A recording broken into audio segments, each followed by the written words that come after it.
Talk and Power, your motorsport and motoring radio show. Now on 88.5 FM, The Valley Comes Alive. And podcasting across iTunes and talkandpower.com.au.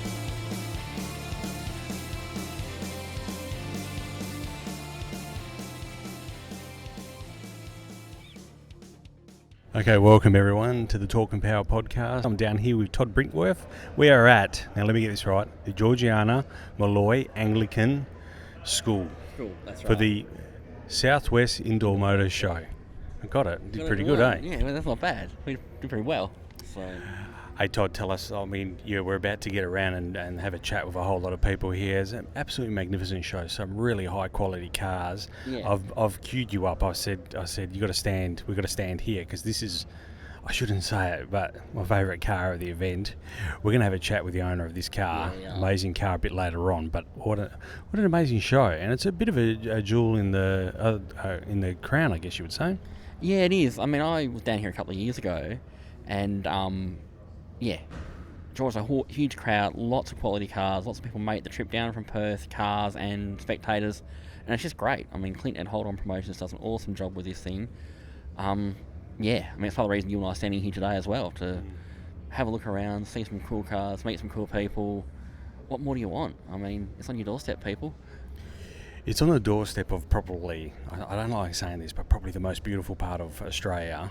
Western Australia, certainly. Yeah. It is magnificent, or on the doorstep. Lots of accommodation around. So it's a really great event and one we hope to see grow over the years to come. And as I said, we catch up with a few people and I'm really looking forward to spending the day out here. Yeah, that's right. I mean, sort of having a quick look already, there's a few cars that have caught my eye and a few characters. So there's going to be some good stories coming out of this today. And yeah, stay tuned, I guess. All right, Todd, well, look, thanks for making the trek down here and being the cameraman today as well. We really appreciate it. I know you've got a busy day today. You also got an event on tonight as well. Yeah, that's right. And I've got to work the 9 to 5 Monday to Friday job in between somewhere today as well. So, even though it's a sad day. So, yeah, it happens. Look. Anyway, so it's okay. You're only 2.5 hours away from home, so... Yeah, laptop's in the car. All right, Todd, look, we'll get around and we'll catch up with everyone. Thanks for heading down here as well. No worries. Thanks, Nick.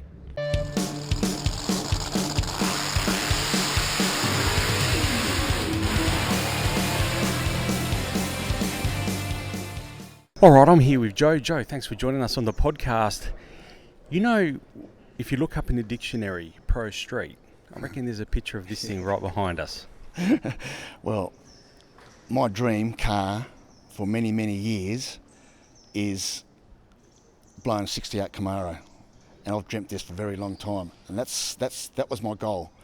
2.5 years in the build. I only just finished it for about 2 months ago. 90% of it is my own build, doing my own fabrication. Like I have all my own hoist, tools, whatever. So, but it's part-time between business, work, play around with the car, couple hours there, couple hours here. Probably about 1,200 hours in total to build. So it's always been something unique to me, my own build. Yeah, does that make sense? No. You know, so I might have, I could have maybe made the same thing over 5 or 6 times until I was satisfied. But you know, the performance, reliability, the way it looks too, you know, so I have more ideas. I just continue, keep doing that. But Joe, tell me, you know, you're probably same age as me. We're a bit old school. Grew up in the 80s. We got Pretty our much. love from cars in the 80s. Pretty much. You go get an old Street Machine magazine out, and this brings back memories. Those memories of you know, even performance. What was it? Performance Street Car magazine as well. My first car was a HQ Monaro. So I've been building cars and bikes, I don't know, from a very young age. Self-taught everything too. Yeah. And I'm someone with attention to detail very much. There'll be things there where you'll be happy with, but I know that I wouldn't. Yeah. So I'll change it all and to my satisfaction. Yeah. When I look at it, like twin carbies on a 871 or 850s. Oh, okay, yeah, on an 871 blower. 871, yeah. With a 540 dart Brodex heads, so it's just over 1,000 to wheels. Beautiful car, and like I said, it brings back. But there's as you said before, you've brought in your own ideas as well. Pretty much. So there is a bit of modern in it as well. Like you look inside, and there's a fair bit of modern to it. Yeah. And also, old school, but still modern technology, so to speak. I mean, the engine bay, the flat firewall, all those sorts of things as well. They weren't that prominent back in the day, but nowadays it is. So it's a mix of both, and I really. It's trying to find those lines, like neaten it all up, just flatten it all, like I don't know if you know, like a 68 Camaro, like all this fender now, it's just all one piece. Where used to be that cone shape down there, used to be bolted together. Well, as you can see, it's all been welded. Yeah. So it's all one, same as all the front, all the grille, it's all one piece. Yeah. There's 3 grills into one there. Yeah, yeah. So I had to fabricate it all. You said 2.5 years. That's pretty quick for a car of this quality. Yeah, pretty much. When I'm a doer. Yeah. If I say I'm going to do something, I'll do it and I'll stick to it. Yeah, yeah. Lots of overnighters, 2 o'clock, 3 o'clock in the morning. I enjoy it, it's my passion. Yeah. I love it. I like building and making stuff. But that comes from a supportive family as well, I guess, and and having the time to do it as well. So, look, congratulations on the car. I did see it at Motivation. I didn't get a chance to catch up with you there. You're pretty busy, but I'm glad that we came down here just to see the car in the flesh and up close. Yeah, another question is, since then to now, I changed some more. Okay. I changed the headers on it.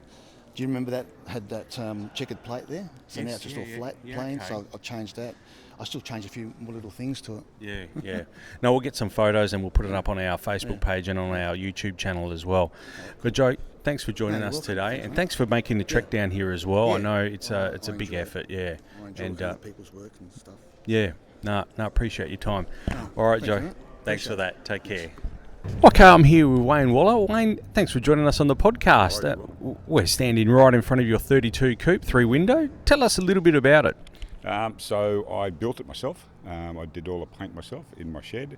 I've got 5 acres of bush up in the hills of Mount Helena, and I wanted to prove to myself I could actually build a hot rod. So I didn't have the money to go and buy one, but I had the money to build it myself.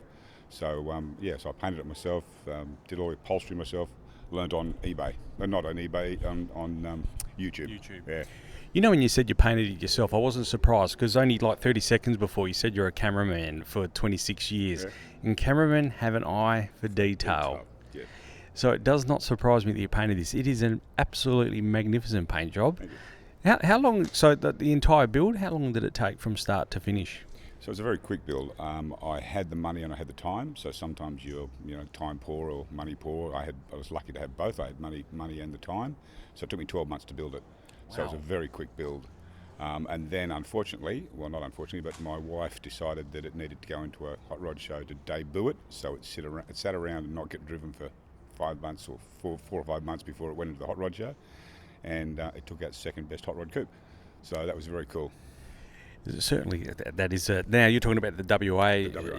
Well, now that's the pinnacle in Western Australia. For those listeners that are listening outside of Western Australia or overseas somewhere, that is the pinnacle of Western Australian hot rod shows. And really, you'd say probably the pinnacle of some of the car shows in Western Australia these days.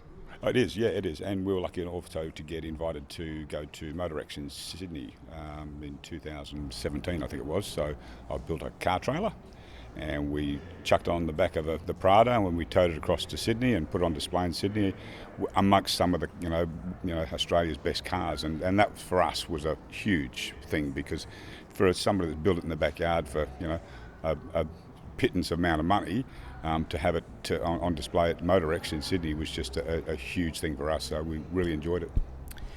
Do you think, Wayne, that's the essence of building cars these days? We're seeing a focus. We saw in the 80s and the 70s, guys building their cars themselves.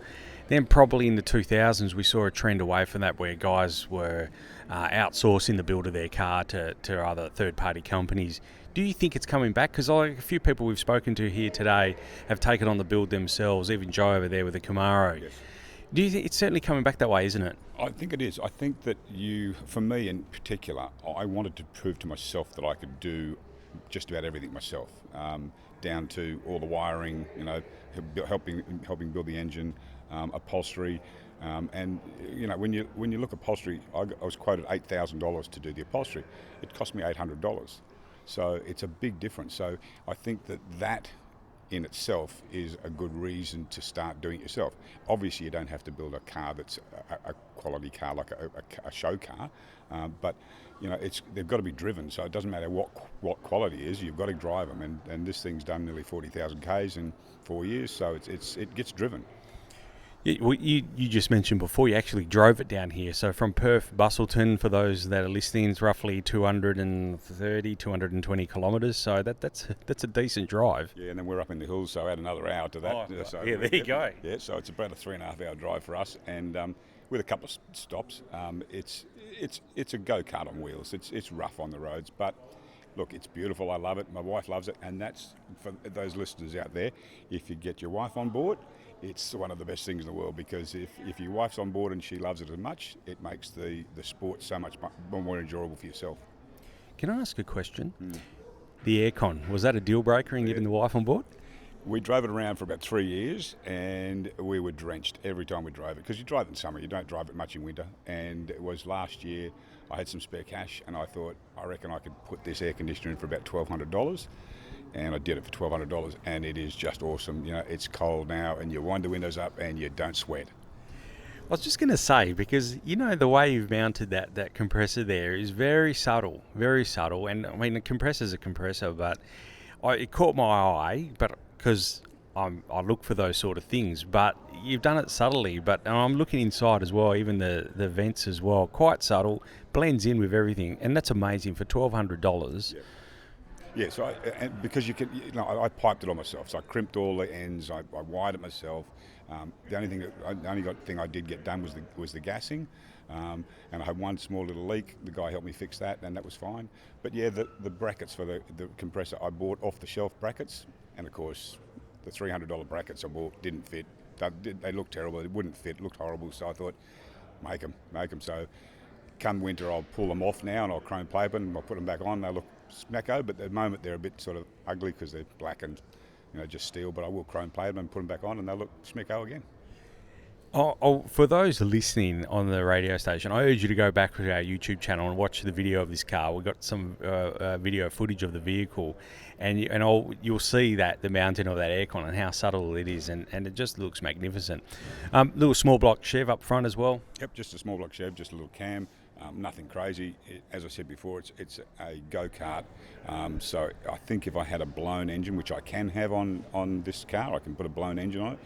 I think that I would go crazy and probably wrap it around a tree. So just a little small block. It's quick enough. It's scary enough if I want to be scary enough, and it's a nice little driver. So yeah, it's a good little car. Hey Wayne, look, thanks for joining us on the podcast. We really appreciate it, and I appreciate your time. And look, thanks for bringing the car down here as well. I'm sure everyone in the local area enjoys seeing a hot rod like this. Oh, just quickly before we finish, the name of the colour? It's called Wango Mica Red. So my name's Wayne, obviously. It's a colour that was originally a colour from the 80s called Tango Mica Red, which is a Ford colour. The guy that sold me the paint, I wanted candy apple red. And he said, if you've never painted before, don't do it in candy apple red, do it in a 2-pack. So he told me how to do that. And we named it Wango Mica Red because obviously the Tango Mica Red and the Wango Mica Red. So that's the colour, and it's my colour. No one else can have it. No, fair enough, Wayne. Hey, we really appreciate your time, and thanks for joining us. Thank you very much. Thanks, buddy. Thank you. Thanks, man. Thank you. All right, here with my second interviewee. Hey Bruce, thanks for joining us down here at the Southwest Indoor Motor Show at the Georgiana Molloy Anglican School. Now tell us, this is an absolutely beautiful, I mean, people that know me know that XYs and XWs, I have a soft spot for them, so I've got one myself, but certainly not to this standard, and certainly doesn't have the racing credentials this thing has. Tell us a little bit about it, Bruce. Yeah, it's a 1971 XY GTHO Phase 3. One of 300 built. This was actually 133rd off the production line. One of 16 in this colour, and actually one of one with this colour trim and options combination. The car was sold brand new from Newford in Lakemba to a Ron Waterford, who owned Gypsy Carpets. He bought the car purely to race. He drag raced it himself a few times at Castlereagh, And then his ultimate aim was to race at Bathurst, but he wasn't capable of that, so he handed that over to Trevor Meehan, who was a reasonably well-known race driver at that time. Trevor raced a couple of XWGTs. He raced a Yellow Glow Phase 3 in 71 and unfortunately tipped it on its roof, and so that was the end of that. He was basically out of money and out of cars, so he thought he'd retired, and then Ron offered him a drive in this car, which he gladly accepted, and he raced Sandown, Surfers Paradise, Oran Park, Bathurst, so it's got a bit of racing history behind it. And after it finished its racing duties, it was moved on and put in a car yard in who was it? Oh, it was in Parramatta Road in Sydney anyway. It was on the lot there, and actually a local bloke from Bridgetown happened to be in Sydney at the time and saw the car and said, that's going to be mine. Yeah. So he bought the car, loaded up his wife and young twin boys and drove her back across the paddock, and he said the thing had passed anything but a service station. Yeah. So that's how it finished up in WA, and then once it arrived in WA, it went to a couple of car lots in Perth, and then was bought by a bloke who worked on the mine site at Shay Gat. Yeah, okay. So it was up in the Pilbara, out in the desert for about 10 years, had about 6 different owners out there. Then it went to Port Hedland, came back to Perth. It sat in a carport in Burragoon for 2 or 3 years, where it was eventually stolen from there, and was involved in a short police chase, but fortunately the electrical system failed, so they abandoned it before damaging it. Yeah.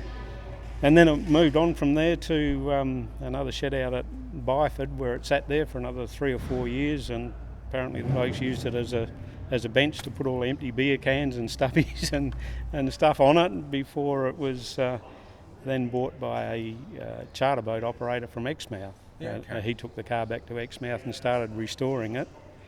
And unfortunately he passed away after an accident. And we found the car and came up for sale and secured it. And put it all back to its race livery. My eldest son tracked down about a dozen different owners, contacted them all, spoke to all bar 2. And the interesting thing was that not one of them knew its ex-race car history. That's what I was just about to say. It's a lot of these cars, and especially in particular this one, as you've just told us, like this has got drag racing credentials and also Bathurst 1000. It would have been 500 back in the day. Yeah.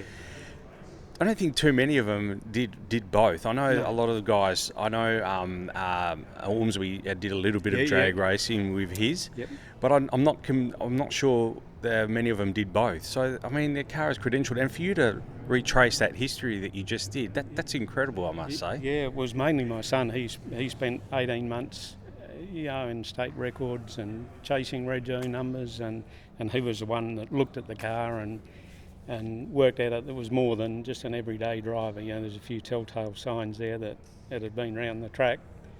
So then he started doing the research, and it took quite a while to find out which car it actually was. But because all the photos from back in the day were black and white, or most of the photos were black and white, so it was pretty hard to work out which car it was. But do you think, because I've done a similar journey with mine, but I can only find the first owner for mine. So, but when you find an owner or you find some history about the car, it brings the car to life, doesn't it? It does, definitely does. To have had so many owners and to be able to contact them all is unreal. I've spoken to Trevor Meehan, the guy that drove it. He's actually 85 years of age now, and sharp as a tack, and he remembered the car and knew all about it. Yeah. Well, he'd probably also know its nuances as well. Not that, these things were pretty much, I guess, all the Phase 3s handled probably very similar, but it was probably something particular about this car that he could probably recount as well. Yeah, well, one thing he mentioned, Ron Waterford that purchased the car ordered it as a race car. He wanted it the same as Moffat's race car. The first 2 meetings they did with the car, it overheated. So he went to Marsden from the Ford crew chief and said, "What's wrong with this car? It's overheating." And Howard said, "Phase 3s don't overheat, mate. there's a problem with it. He said, get me all the numbers and I'll look at it. So he gave him all the numbers, and Howard Marston said, it's not a QC car, it's not a quality control, basically a blueprinted engine in it. He said, that's your problem. Yeah.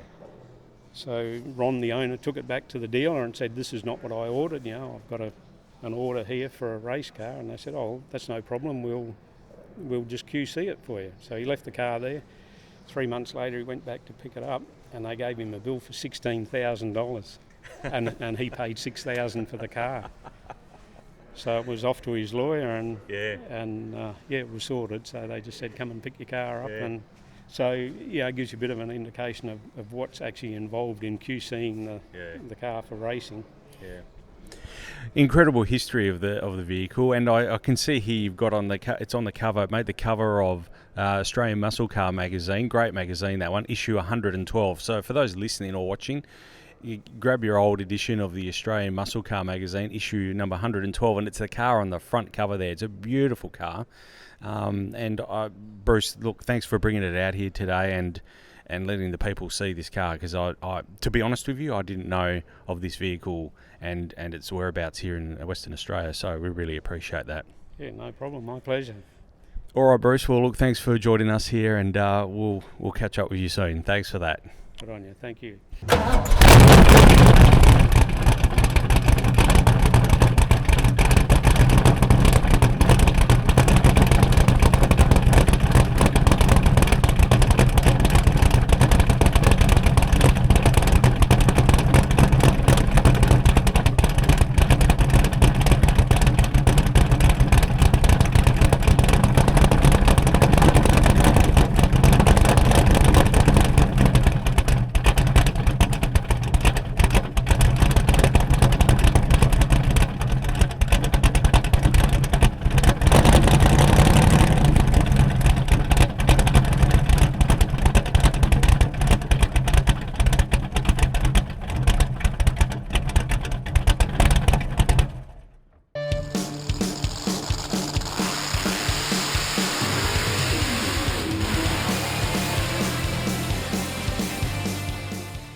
Okay, I'm here with Daniel, and looking at his magnificent XC Falcon. Pretty big, serious deal, this one. Tell us a little bit about it, Daniel. Well, she's a genuine Cleveland, so none of this mix between a Windsor and a Cleveland crap that all the girls run these days. So no, I'm not afraid to hurt a real block. She is fully grappled, however. Stroke to 410 cubic inches, 671 on methanol, solid roller camshaft. Everything you can think of for a Cleveland to stop them from basically exploding. C4, high stall, 9-inch diff. The rest of it's like MSD grid system, EGTs, data logger, AFRs, all the stuff to have fun in it. So I've had it since I was bloody 20 years old. Oh, really? Okay. Yeah, so it's had two rebuilds since then. Yep. She used to be gold before that, which was the original colour of the car. And then we at West Coast Nats 2017, I sort of damaged her quite a lot. Decided to rebuild it again, and then we came out with this colour, same colour as my BF GT. And then we put hidden secrets in the car with gold pearl striping over the roof and down the sides. Now tell us a bit about that, because to the untrained eye, which is mine, I didn't see it. But then when you told my co-host and he pointed it out to me, I can now see it. So tell us a bit about that. So my brother-in-law painted the car, and it originally was I wanted a quick blowover, and he doesn't do things by halves. So he started painting the car for me, and then I said to him, will vinyl stripes, Cobra stripes, wreck the paint? And he goes, I'll do you one better. And when I got the car back, he sent me photos of what he did, and he basically put gold Cobra stripes and silhouettes of a Cobra in the clear. And on the right sunlight, you'll actually see them pop out. And you're right, no one can see them till I point them out. Then everybody starts leaning towards the side. They see them, they go, holy, where'd they come from? So. It is an incredible feature of the vehicle, and I must say, I really like this car. It's different and it's subtle, but still that combo up the front there really hits you in the face like a sledgehammer. Yeah. Well, originally it was always NA, and then to compete seriously in the blown class, I needed to go blown. But then when I put the blower on and the torque that it made, I had more fun doing power skids and doing shows like this where you can drive around, go to power cruise, go to Gazanats. Had more fun doing track and power work than I did doing burnout. So that's basically where the car's been playing like recently. Car was only finished in January, just before motivation. So literally the Friday night of motivation, we're still putting the car back together. And then blew the gearbox at motivation, so rushed to put a box in it to get it here today. You've done a magnificent job, so you'll be taking it out a little bit later for the cruise? Yes, definitely coming out the cruise next. I want that footage of a blown car through the bottle shop and through McDonald's. Daniel, magnificent car. Just tell us the inside. It's caged as well? Okay, so here's a cage, but it's one of the old school Bonds cages. I found it on Gumtree and just put it in there just to make it feel safer. Not Androtech, but one day I'll probably get there. Now, I put the original trim back in the car. I originally had no rear seats and I had it all sheeted up. But what happened was people looked inside the car and it looked tatty and ratty. So I ended up just putting the interior back in. Haven't got a hood lining in it yet because the cage sits too high. But little bit by we'll get there. Still got full racing harnesses left and right, mega shifter, whole MSD grid system and automatic gauges everywhere. Thing is, Daniel, it still looks very stock inside there, and that's what I like about it. Is you haven't the interior, like a lot of guys, as you said, like it looks ratty and tatty, but it's brought back the factory feel of the vehicle, I must say. The actual look I was going for was pro street. I wanted to basically what a blown car on the street would look like with the safety features of a race car. So that's why the cage is in there, and that's why the seat belts are in there. I mean, at the same time too, I haven't got $1 million, so I can't make it look like an elite interior, but you do with what you got. Yeah. It's funny you should say pro street. It's the second time that word's come out today. We were talking with Joe inside, and like when I look at that car, and even this one as well, that's the first thing that comes in my head as well. You know, we grew up in I was born in the 70s, but I grew up in the 80s, obviously, and we have good memories of that pro street scene. Exactly. And it's really good to see it coming back with builds like this. I really love it. Well, that's why I've gone like the rake look. Lowered front, raised back end, back to how they were in the 70s, you know. I mean, some people go to the point where they take the trims off and they make the window flush with it. That's an elite show car. I want to be able to drive this car. And the reason I chose XC is because they're not a GT. So if I damage it, well, technically it's only XC, but however, now they're going up in price. I was just about to say that, Daniel. I think you may have spoken too soon on that one there, because the XC, doesn't matter what they are now, anything before sort of VA is really climbing in value now. Yes. So it's a magnificent car, and you've done really well. And look, there, thanks for joining us on the podcast today. We look forward to seeing you at Dan Murphy's or McDonald's, wherever that may be. I'll be there. Thank you very much. Thanks. Excellent. Okay, I'm here with Dwayne down here at the Southwest Indoor Motor Show at Georgiana Molloy Anglican School. Hey Dwayne, thanks for joining us on the podcast. I'm just standing in front of your immaculate HG Monaro. Tell us a little bit about it. Yeah, right. So it's a 1970 HG GDS, original V8. I've had it probably 20 years, but it was a wreck when I bought it. And it's just a car that I've always wanted from when I was a kid. And yeah, so it's been in the panel shop for 7 years, and I only got it out yesterday, and it's turned up here today. So this is its debut, is that yes, correct? Yes. Yep. Wow. Yep. So it's not even quite finished yet, but it's it's that close. So yes, no one's seen the car before, and the thing that I'm really proud about, the fact is it's regoed, other than with the blown motor, so I can't drive it on the street, but it's full rego, so it's got handbrake, it's got windscreen wipers, everything works. So tell us a bit about that power plant there. Magnuson. Oh, Magnuson, sorry. Yeah, so we've put a 6 litre in it and a 6-speed gearbox, and it's a fairly standard engine, just a bit of headwork done, and just with a small Magnuson 1900 supercharger on it, but we overdrove it a fair bit, and on a really super soft tune we got over 500 at the treads, so it's got plenty in it, but the car only weighs 1,400 kilos, so it doesn't need big horsepower. Common misconception about old cars, a lot of people think they're heavy. It's actually the opposite. They're actually quite light. They make good builds, don't they? Look, so that motor come out of a Maloo Ute, and the Maloo Ute weighs nearly 2 tonne. Yeah. And this car is just under 1,400 kilos. Yeah. So that's probably equivalent, well, I don't know, what it'll be. It's good horsepower. It is, and I mean, In an old car, you can't put it on the ground anyway. So we've upgraded suspension and steering and brakes and stuff like that, but you're never going to put it down on the ground. So it's just there for a something visually different. And some people love it and some will hate it being an LS, but that's my choice, my car. We've seen a lot worse, Dwayne. I wouldn't be too stressed about that. I think I saw the other day a Barra in one of those, so I wouldn't feel too worried about that. Yep. Tell us the colour. I heard you talking to someone else before, and you were right. Like through the camera lens, it's not the same as what you see in real life. So tell us this mix, the colour. Yeah, right. So I don't really know much about it. The guy standing behind you is the guy who painted it. So I just said to him, it's a 1970s car. I just want something bright and leery and out there. I'm a wheat farmer, so I don't know anything about paint, but I'm presuming that it must have a colour, a red or something under it. But I don't really know. But you look at it with polarised glasses or through a camera and it looks completely different to looking at it with a naked eye. So I don't really know. It's just bright. Yeah. And some of the fab work we're seeing up the front here, like you did most of that yourself? No, I didn't.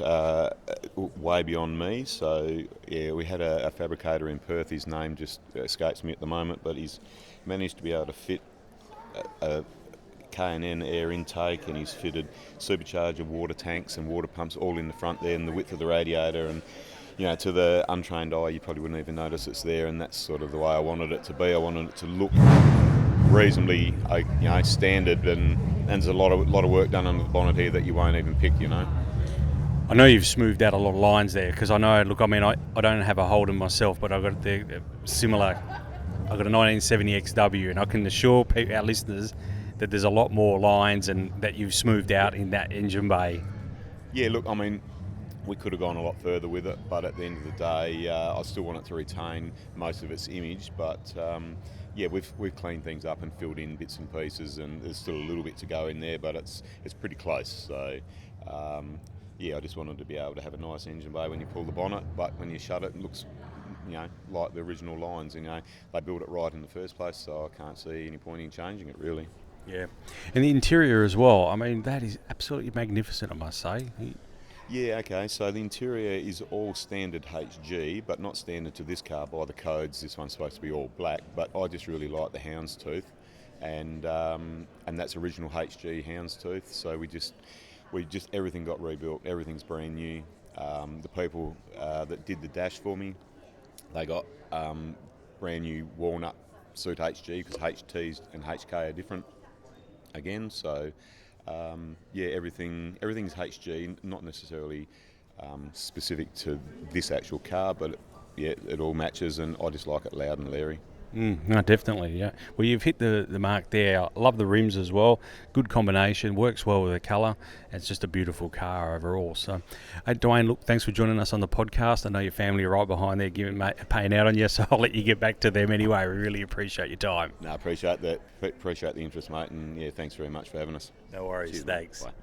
All right, I'm here with Mick Jury. Mick, thanks for joining us on the podcast. You're welcome. Look, Clint has spoken very highly of you. I remember you from back in the day down at the Motorplex. Monaro, yep. Long time ago. But tell us a bit about your car first. So very quick rundown on the ute. She started as a farm ute, turned up with a 253 in it. Just used it around the farm. I wore it out, so I put a 308 in it, and I wore that out. And then my wife wanted to sell the V8 Commodore that we had and buy a Rodeo, and I thought, well, that's just not kosher. I'll need compensation. So I bought a stock standard 454 big block Chev off of a mate and put it in, and I'd never had so much fun in my life. And then I got talked into going down to the Collie Drags and just having a run, and then you're hooked, as you know, and it just evolved from there. I remember this car quite well, actually. You campaigned it in Super Sedan for a number of years. Tell us a bit about that. Super Sedan was just an awesome division.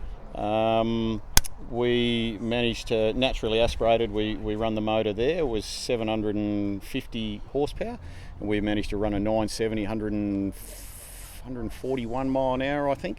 But the thing I loved about it was that it was just, there was so much old school muscle cars in it. They weren't just all generic, pro stock looking cars. And it was just such a diverse field. And I know that I was racing in it, but my thoughts were that it was the favourite division by spectators, because they just get to see all these great cars, all the old old school muscle cars, Ford, Holden, whatever, racing one another. So we raced from it was about 2001 to 2008, and I got a true 9-second car out of it with the combo that was in it, which I was happy with. But I was getting older, and I just wasn't happy with sitting fully suited up for an hour in a staging lane with sweat dripping down my face to run a 9-second pass. But now we've got other avenues to enjoy the vehicle. Certainly have, and you spoke about that a bit before when we spoke off air. The rear end of this car, tell us, Jeff Black and his team have been involved in a bit of work there? Yep, so Jeff Black and Lauren are responsible for that. Like I said, the car was never built initially as a race car. It was just a street car that got out of control, so the rear end was all standard chassis, and we did put a ladder bar link in it, but standard size diff, and the wheels are poking out the guard, and it was looking untidy, and I decided I was going to do something nice with it, so we cut it off at the back and said to Blackie and Lauren, mean, angry and tough are the requirements. Don't cover up all your beautiful fab work that you're going to do. I just need some tubs and somewhere to put a beer down, and that's what they came up with. And yeah, I'm over the moon. I've not seen another one anything like it, and that was sort of what I said to them. I said I don't want a 1-tonner with a flat tray with tubs in it. I said I want something looking different. And yeah, Blackie and Lauren, well, Lauren did nearly all the work under Blackie's overseeing, and yeah, absolutely fantastic job. And it made, I've not raced the ute since we've done that. We drive at events, but go to woes and that we can play around with, but it just goes straight and goes hard. I must be honest, I haven't seen the car since I keep saying Ravenswood, the Motorplex days, the early Motorplex days. So when I saw you filling up over there before, I was quite surprised, and I thought, oh geez, that has changed significantly. Well, she donned a supercharger in 2012. Just long story short, when I was 12 years old, I went to the Corrigin tractor pools and I seen the Quamby Quaker from Quambatook in New South Wales, and it was a blown 454. And I said to myself, you're going to have a blown big block one day. And 30 years later, it came to fruition. And but we've not raced it with that on it. But I just, there's nothing better than a blown big block. And the rear end work, I know people say, oh, you spend all this money on it and you don't race it. And I'm going, you know what, I had my fun racing. I achieved what I wanted to achieve, but I just love cruising this thing and letting people see it. Yeah, certainly. And it's a beautiful car. Tell us, you've been fairly involved in getting today up and running. Tell us a little bit about that. I know Clint is the main man here, but he speaks very highly of you. So tell us a little bit about your involvement as well. Clint is so passionate about cars and car shows and showing off all this stuff to the general public out there that don't get to see it. I'm going to be here. I'm 350 k's away, mate. When he says yeah, it's happening, I'm here. Yeah. And I've gotten the word out to plenty other guys, and I've managed to get guys to come along. But Clint's busting his. Everybody's doing their best to try and get people here, but. Unfortunately, it's just not supported in the degree that Clint would like, and it's unfortunate because it is, there's nowhere else in Australia where you can drive a car like this unlimited around town. Some Nats, they put us in Exhibition Park, and every time you crack the throttle, you get growled at by the security staff. Red Centre Nats, they put you on a cruise route, which is great, but a little bit restrictive. I can't really understand why people don't take up Clint's offer. There is nowhere else in Australia where something like this is offered. That's right. I mean, and we've been talking about it for a while on the podcast leading up with Clint in the last, month, promoting it. And it is amazing that we can have these cars out here. And hats off to the local community as well, and the local police and the shires that are all involved in allowing this to happen. And you're going to see some video footage of these cars on the road shortly. And I think it's a huge effort getting this all together. And I think you guys have done really well. Excellent. Yep. No, you'll see us here every time, and I do my best even at home. We've got a bunch of muscle cars around home, and if you don't organise something, they sit in the shed. So I try and organise a decent run at least 2 or 3 times a year. We'll take 8 to 10 muscle cars for a trip down to Albany or a trip down to Bremer Bay. You just get them out on the road so people can appreciate them, and that's what today is all about as well. Yeah, most certainly.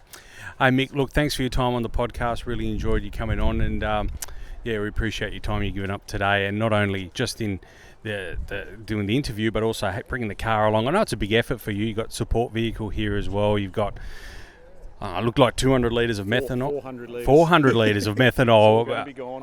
on the back of that Land Cruiser over there. So you've done really well. We really appreciate your time. We chuck people on board and take them for a run. There's not a lot of people get a chance to go for a ride in a blown big block ute. We've still got to abide by the rules out on the road, but I've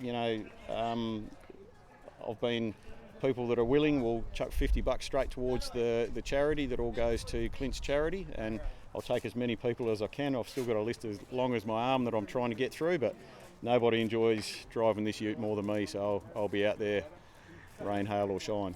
No, that's great, and that's great. It all goes to charity as well. Hey Mick, thanks for your time. We really appreciate it. You're welcome. Cheers, mate. Cheers.